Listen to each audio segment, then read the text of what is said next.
Jonathan Bittencourt. Brincadeira.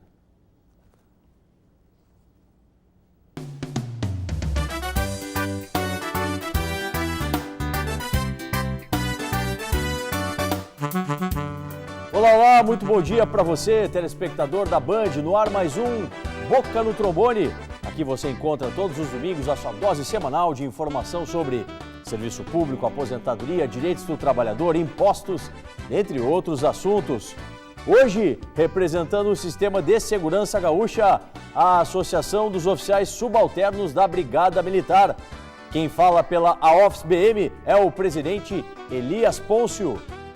Para falar um pouco sobre o momento político que estamos vivendo e as consequências para aposentados e pensionistas, contamos com a presença do presidente da Associação dos Trabalhadores Aposentados e Pensionistas de Canoas, Carlos Olegário. Quem responde às perguntas formuladas pelos telespectadores, dúvidas nos temas como aposentadorias, pensões, é o nosso consultor previdenciário, doutor Luiz Gustavo Ramos. Informações do mundo do trabalho, você confere logo mais algumas dicas para os principais assuntos do momento com a nossa especialista, a doutora Letícia Prina. Essas são as principais novidades do programa, mas antes de tudo, hora de colocarmos a Justiça em Foco.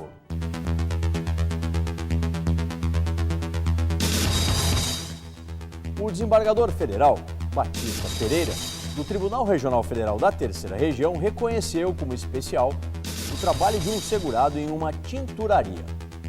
O autor alegou que ficava exposto a pigmentos da tinta, ácidos das misturas e umidade de modo habitual e permanente. Em sua decisão, o relator explicou que todos esses materiais citados são agentes agressivos que permitem a caracterização do trabalho como especial por enquadramento nos itens 1.13 e 2.5.1 do Decreto 53831 de 1964. Dessa forma, o INSS foi condenado a registrar o tempo de serviço do trabalhador na tinturaria com o acréscimo da conversão da atividade especial em tempo comum para fins de cálculo do benefício de aposentadoria por tempo de contribuição.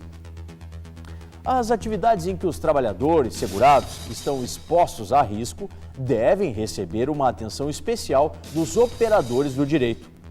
Primeiramente, de parte dos advogados, que devem avaliar a melhor forma de conduzir o pedido frente ao INSS e à Justiça, sendo que, em muitos casos, a prova da perícia acaba sendo um elemento essencial para a procedência do pedido.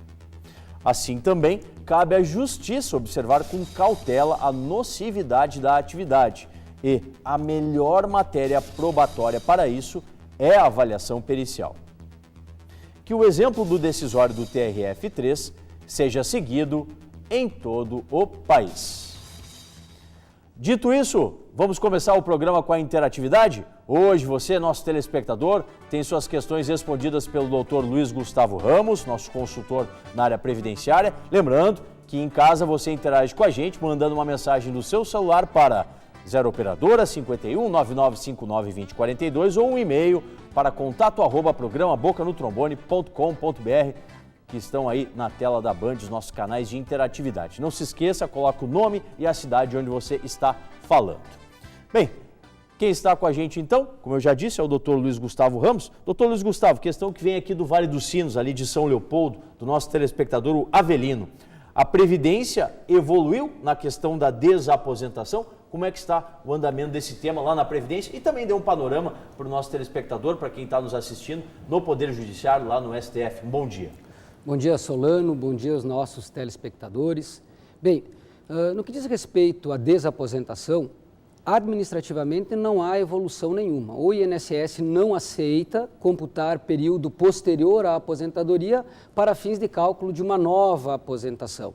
Então, essa matéria ela vem sendo debatida há longos anos no Poder Judiciário. O Superior Tribunal de Justiça, lá em Brasília, já decidiu que é possível a desaposentação sem a necessidade de devolver os valores recebidos em decorrência da primeira aposentadoria, que era uma tese defendida pelo INSS. E agora a matéria encontra-se pendente de julgamento lá no Supremo Tribunal Federal. O Tribunal Regional da 4ª Região, aqui que abrange os estados do Rio Grande do Sul, Paraná e Santa Catarina, já tem entendimento firme no sentido de que é possível e não precisa restituir nenhum valor. No entanto, como eu disse anteriormente, a matéria encontra-se pendente de julgamento lá no STF há aproximadamente 5 anos e atualmente a votação está empatada, 2 votos a favor e 2 votos contra. Então precisamos aguardar os demais votos, porque todos os processos no Brasil inteiro estão paralisados aguardando o posicionamento do STF. E esperamos que esse posicionamento siga agora, Solano, no início do ano de 2015. É o que muita gente aguarda, né, o tema da desaposentação. Vamos agora de A Office BM aqui no Boca no Trombone. Quem está conosco na manhã desse domingo é o presidente da entidade, Elias Pôncio. E, presidente Pôncio, a gente não pode deixar de fora esse tema. O governador José Ivo Sartori, né, está gestionando, junto com a Secretaria da Fazenda, não temos nenhum comunicado oficial, mas nós temos vários movimentos no sentido de que os vencimentos dos servidores, isso em caráter geral, né, seja pago de maneira parcelada, né? Pretende-se estipular um teto que seria em torno de R$4.000 e aí quem recebe acima desse valor, o excedente seria pago em 2, 3 vezes no outro mês. E agora, como é que fica essa situação? Dá para atrasar salário de servidores? Um bom dia. Bom dia aos nossos ouvintes, bom dia aos colegas de bancada, bom dia Paulo. Realmente esse é um assunto que nos preocupa bastante e inclusive nós já estamos nos preparando para ingressar com uma ação na justiça caso isso venha a ocorrer. Porque o funcionário, né, principalmente o funcionário da segurança, que eles pregam tanto a questão da hierarquia, da disciplina e tal, já tem um salário baixo, né, no geral, o salário já não é nenhuma maravilha, é um dos piores do Brasil, segundo estatísticas, e ainda vai receber parcelado, quer dizer, uma situação um pouco ingrata com aquele profissional, porque ele não pode parcelar o serviço dele, né? Então ele tem que estar trabalhando constantemente, tem que estar atendendo a população e para isso ele tem que pelo menos atender as necessidades mínimas e básicas da família, né? É pouco provável que com o salário que se ganha hoje alguém tenha sobra de salário para poder arcar com o parcelamento, né? E com a questão do endividamento que a pessoa tem, porque o Estado não vai cobrir as diferenças de juros e outras coisas que acabam, né, essa pessoa tendo que arcar com essa ausência do pagamento. Justamente, presidente, você toca num ponto que é fundamental. Até no nosso espaço lá na Rádio Bandeirantes, AM, no Boca no Trombone da rádio, eu citei. Como que o servidor vai ficar? Metade do pensamento durante o mês focado no serviço público e a outra metade naquelas contas que ele não vai conseguir pagar. Ou seja, é totalmente inviável. O governador, se ele quer criar uma política de contenção, se ele quer ajustar as contas do Estado, ok, isso é muito bom, todos nós queremos, mas que não sangre na carne de quem faz o Estado andar. Isso não pode acontecer. Nós concordamos com isso, né? Infelizmente acaba sempre sobrando para o Executivo, né? Os demais poderes indiretamente acabam, ou diretamente não contribuem. Que a gente também acha que é injusto, até porque se for relacionar o salário do Executivo com os demais poderes, né, há uma diferenciação grande. Então a gente acha injusto, a gente vai batalhar para que isso não ocorra, a gente espera que o governador tenha sensibilidade, até porque outras demandas que já estavam causando certos, digamos, sentimentos na tropa, que não estão sendo movimentados, questão do plano de carreira e outras coisas que haviam sendo prometidos, estão estancados, né? Não se fala nada, não se dá uma posição, né? E a gente está sendo cobrado por aquelas pessoas que a gente representa para que se chegue a um consenso. Então, mais uma coisa como essa, para nós, é um golpe que a gente não espera que aconteça. Sem dúvida.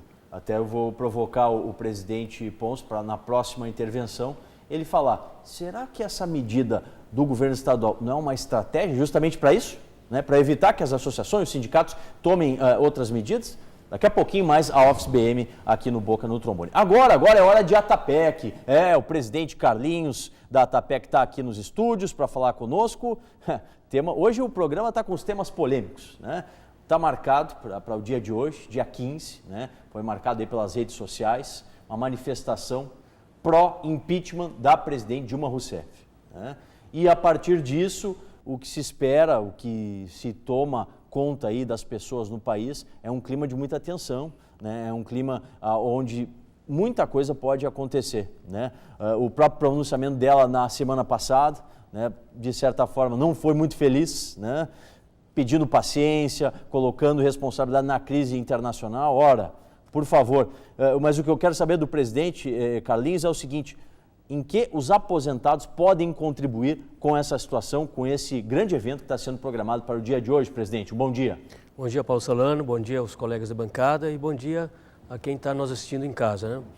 Bom, nós vemos um momento preocupante, né? Eu acho que o aposentado tem que contribuir muito com a sua experiência. Não é bom para ninguém um país aí turbulento, com brigas. O país hoje se encontra realmente dividido, né? Já desde a eleição para nós já foi a prova disso, né? Houve um empate técnico que favoreceu a Dilma, né? E eu acho que ela cometeu um erro de abandonar o programa que o partido já vinha fazendo com o governo Lula e com a Dilma, né? E atendeu aí, colocou lá no banco, no Ministério da Fazenda, um representante dos bancos, botou lá no Banco Central outro representante dos bancos, e os bancos, ao longo da história, os que mais lucraram, e lucraram todo também, e muito no governo Lula, muito também no governo Dilma. E só para ter ideia, todo esse pacotão que veio aí, que tira direitos dos aposentados, dos trabalhadores, daqueles que construíram essa riqueza e são os que menos ganham, para tentar economizar aí 18 bilhões. Só o Banco Itaú, ano passado, teve um lucro de 20 bilhões. E nos últimos 5 anos, está aí a imprensa divulgando, né? O Brasil já pagou por conta, e somos nós, contribuintes, nós cidadãos que pagamos, né? 1 trilhão, né? Por conta da amortização da dívida interna. Sim. E hoje a gente vê, ontem, acho que a presidente não foi feliz ao falar para a nação, e a gente já viu o país dividido, foi panelaço, pelo menos em 10 grandes capitais, né? As maiores capitais. O que a gente pode, né, fazer um apelo e pressionar é para que a presidente, primeiro, mude o rumo do governo, e segundo, que o pessoal, no domingo, fique em casa. Não é bom sair para a rua, que eu acho que vai ser um dia bastante complicado e muito agitado. Vamos aguardar ver o que vem aí, principalmente do que a presidente falou no domingo passado, né, aquela manifestação dela. Daqui a pouquinho mais a Tapec aqui no Boca no Trombone com o presidente Carlinhos. Mais questões que chegam pelos nossos canais de interatividade aqui para o doutor Luiz Gustavo Ramos. Doutor Luiz Gustavo, de Rio Pardo, olha aí a nossa audiência lá em Rio Pardo. Bom dia, meu nome é Sandra. Qual o tempo de carteira e qual a idade para a aposentadoria? Sandra, talvez tu estejas te confundindo com a notícia do fator 85-95, né?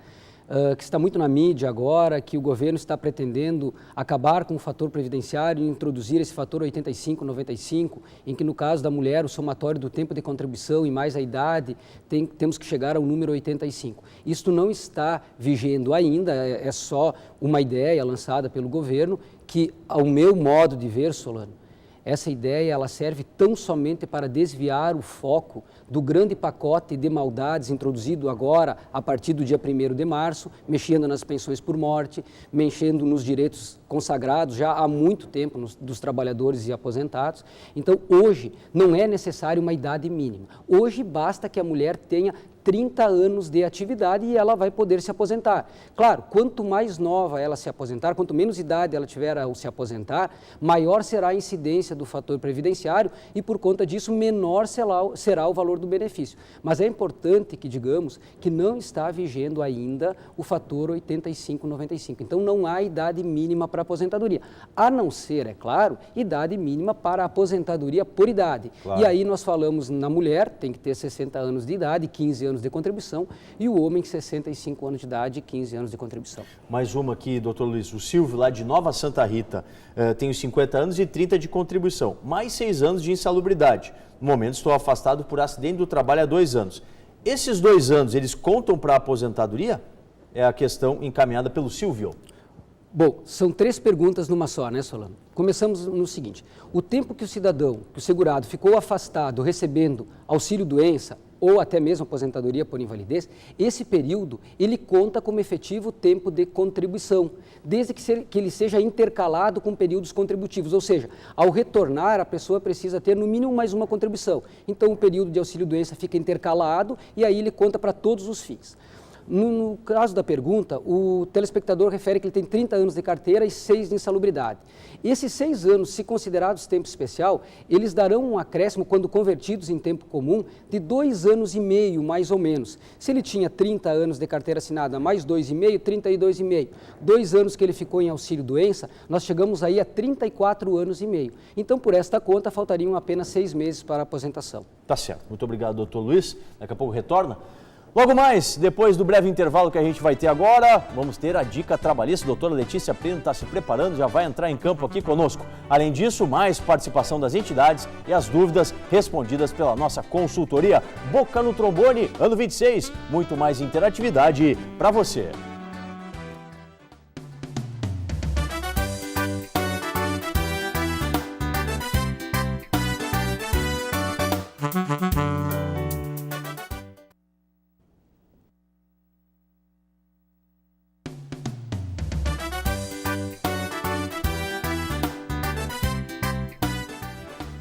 De volta com mais Boca no Trombone na manhã desse domingo. Vamos interagir com os nossos telespectadores. Vamos lá, mais questões que chegam pelos nossos canais de interatividade. Bom dia, eu assinei minha carteira aos 16 anos de idade.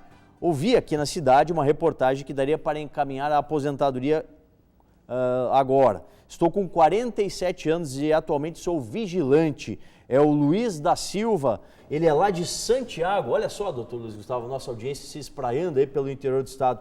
E aí, dá para pedir a aposentadoria para ele? O meu xará é Luiz, né? Luiz. Seu Luiz, se o senhor trabalhou desde os 16 anos de idade, está com 47, o senhor ainda não atingiu 35 anos de contribuição. Então, não há que se falar em aposentadoria por tempo de serviço. Tá? O que pode acontecer, o senhor refere na pergunta, que o senhor trabalha como vigilante. O que tem acontecido? Os tribunais, cada vez mais, estão reconhecendo a atividade de vigilante como uma atividade especial, ou seja, uma atividade que possibilita a concessão de uma aposentadoria especial aos 25 anos de atividade. Então, se o senhor já tiver 25 anos de exercício da atividade de vigilante, sempre portando arma de fogo, e esse é um requisito indispensável, se o senhor estiver nessa situação, o senhor pode sim buscar uma concessão de uma aposentadoria especial. Já lhe adianto que o INSS vai indeferir e o senhor terá que procurar o Poder Judiciário. Agora, se o senhor não tem 25 anos de atividade de vigilante, mas tem, por exemplo, 10 anos nessa atividade, o que o senhor pode buscar é a conversão desses 10 anos de tempo especial em tempo comum. Sim. E assim o senhor ganhará um acréscimo de 4 anos e talvez assim o senhor atinja então os 35 anos de atividade. Procure um advogado da sua confiança e peça uma avaliação a respeito da sua carteira de trabalho, do período em que o senhor trabalhou como vigilante, que talvez o senhor já esteja em condições de obter uma aposentadoria. Tá certo. Obrigado, doutor Luiz. Agora é a hora do Espaço Sinapers aqui no Boca. Associados do Sindicato dos Servidores Públicos Aposentados e Pensionistas do Rio Grande do Sul, a diretoria está preparando eventos e outras atividades para comemorar os seus 25 anos de história e lembra a todos que é fundamental ter os contatos atualizados. Se você é associado, trocou de endereço, telefone, e-mail, fale com a Secretaria do Sinapers e deixe seu cadastro em dia. Em breve, você vai receber comunicados importantes e boas surpresas. Não esqueça, ligue para lá e fale com a equipe do sindicato. Lembramos também que as atividades sociais já estão com a agenda normalizada. Começaremos essa semana com a oficina de dança amanhã, segunda, às 10h30 da manhã, com a professora Lauren Hartz. E à tarde, teremos o coral às 14h com o nosso querido Giovanni Costa. Na quarta, também às 14h, temos um relaxante alongamento com Rafa Soares. E na quinta é a vez da psicóloga Camila Becker pôr em prática a oficina da memória, que tanto auxilia com seus exercícios lúdicos. A atividade é às 14h. Mais uma lembrança, todas as oficinas são gratuitas aos associados e quem quiser pode levar amigos ou familiares para participar. Então, você já sabe. Deixe seu cadastro em dia no Sinapers, pois tem muita coisa boa vindo por aí e os associados serão contatados para participar das festividades de 2015. A sede do Sinapers fica na Borges, 410, segundo andar. Mais informações você confere no site sinapers.org.br e também na página no Facebook. É só procurar por Sindicato Sinapers.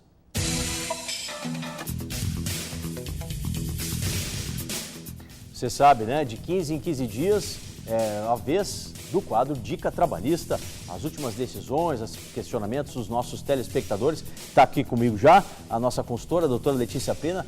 Muito bom dia, doutora Letícia. Bom dia, Solano. Bom dia aos colegas. Bom dia a todos os telespectadores. Questões que chegam para a gente pela nossa consultoria aqui do Boca no Trombone. Meu nome é José. Trabalho há 3 anos num laboratório de análises clínicas. Lá eu tenho contato direto com o material biológico. Então, tem sangue, fezes, urina, vários outros materiais. Sempre executei a mesma função. Nos últimos 6 meses, a empresa passou a pagar o adicional de insalubridade. Tenho o direito de receber insalubridade do período anterior, uma vez que nunca mudei de função? Essa é a questão aí do José, doutora Letícia. Sim, Solano, num primeiro momento o seu José ele tem direito a buscar essa diferença do adicional de insalubridade. Num primeiro momento, o que nos parece que houve uma liberalidade por parte da empresa, ou seja, um período não pagou, a partir de então começou a pagar, o que torna incontroverso a prestação do trabalho insalubre, né? Então, claro, ele deve ingressar com uma ação via judicial, buscando essa diferença. Claro que a empresa, num primeiro momento, pode negar, enfim, vai ser determinada uma perícia, elaboração de um laudo para efetivamente ele ter o pedido reconhecido. Certo. Mais uma questão, né? Tenho problema crônico com o alcoolismo e vinha participando de programa de dependência química mantido pela empresa, bem como fazer um tratamento para desintoxicação. Eu posso ser despedido por justa causa? Isso está correto? Não está correto. O entendimento do TST é que o alcoólico crônico é doença, ou seja, ele não se enquadra nos requisitos ali previstos da falta grave do artigo 482 da CLT. Portanto, uma vez doença e classificado dentro da classificação internacional de doença, o CID, tá? Ele não pode ser despedido por justa causa. Vindo a ser despedido por justa causa, ele deve ingressar com uma ação trabalhista, solicitar a reversão desse pedido por justa causa e todos os direitos dele. Mais uma para a gente concluir, doutora. Meu nome é Orlando, trabalho numa rede de farmácias, entrei com uma ação trabalhista, trabalhando, pois a empresa, dentre outras coisas, não pagava hora extras. A empresa entendeu que eu atentei contra a dignidade dela, olha só, e me despediu por justa causa. O que ele deve fazer? Também, mais uma situação que ele deve buscar a Justiça do Trabalho para tentar reverter, buscar a reversão também desse pedido, dessa justa causa, uma vez que ele não praticou nenhum ato ilícito. É um direito, o direito de ação está previsto na Constituição, ele tem direito de ingressar com essa ação. 2 reclamatórias aqui hoje, então. Exatamente. Tá certo. Muito obrigado, doutora Letícia, pela participação na Dica Trabalhista. Bom, vamos lá aqui com o Marcão, né? Vamos concluir a participação das nossas entidades, depois do nosso quadro Dica Trabalhista de hoje. Com quem a gente fala primeiro é com o presidente Elias Ponce. Deixei no ar uma questão, né? Para que a gente faça o fechamento, né? Seria da parte do governo José Ivo Sartori, né, uma estratégia, presidente Ponce, com essa celeuma do pagamento em dia ou não dos vencimentos, deixar para depois outras questões, como por exemplo, os oficiais subalternos da Brigada Militar, a questão do plano de carreira? Olha, eu espero que não seja por isso, até porque nós não vamos nos desmobilizar, né, em função disso. E depois a questão como eu tenho dito aqui constantemente para os colegas, as oportunidades que tenho, a questão do tenente é uma coisa tão pequena e tão fácil de resolver, que passa mais por boa vontade do que propriamente mexer na estrutura do Estado ou da própria corporação. É uma questão de mudança de paradigma, nosso Estado é um pouquinho mais difícil, né? Sim. Conservadorismo, mas não vão fazer nada diferente que já existe em outro Estado, vão contemplar uma categoria que trabalha, que está à frente de 85% dos municípios do Estado, tem lá o seu comando, tem um tenente comandando, né?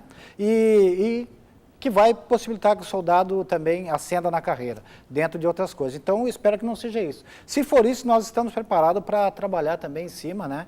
E não vamos nos mobilizar. Esta é uma questão que já está posta, né? Claro. Acho que a gente não tem que brigar, infelizmente, né? Vão ter que fazer isso, se acontecer, mas a gente não tem que brigar por coisa que a gente já conquistou, que é a questão do salário em dia, Sim. né?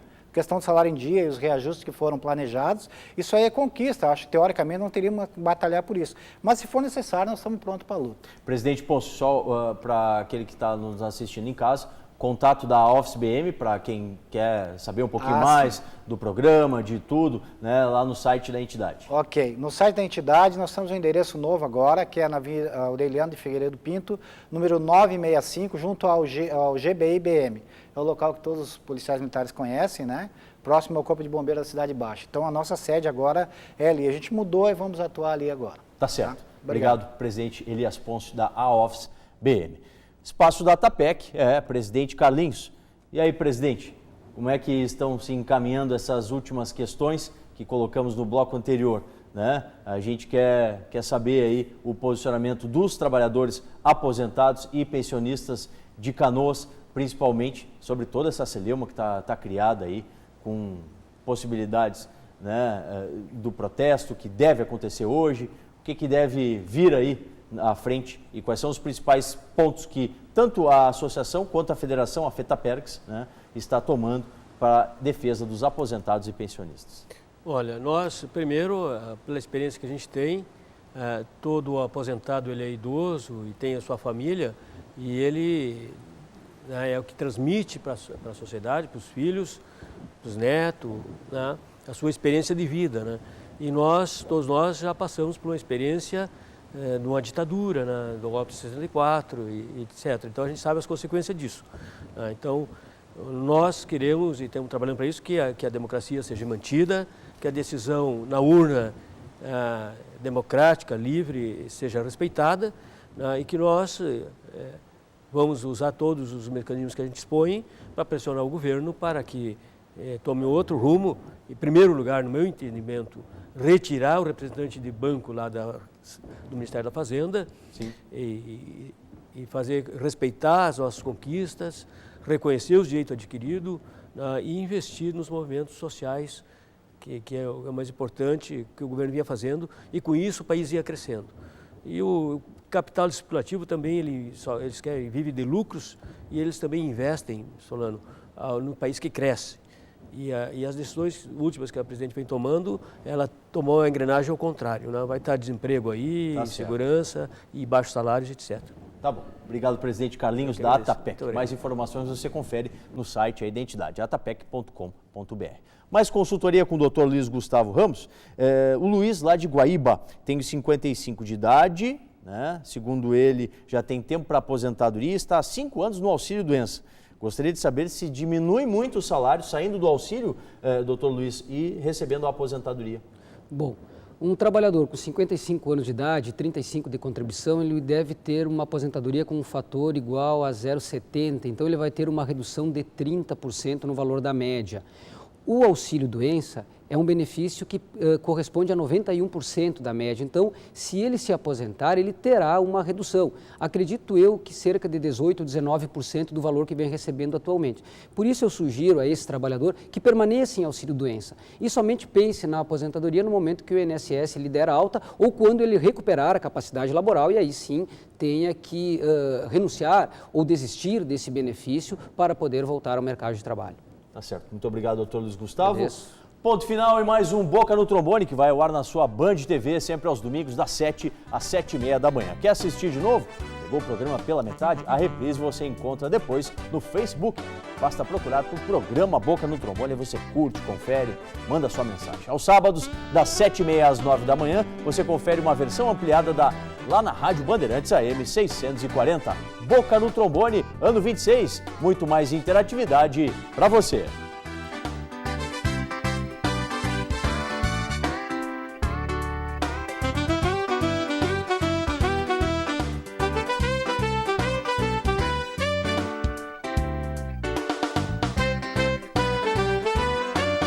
Thank you.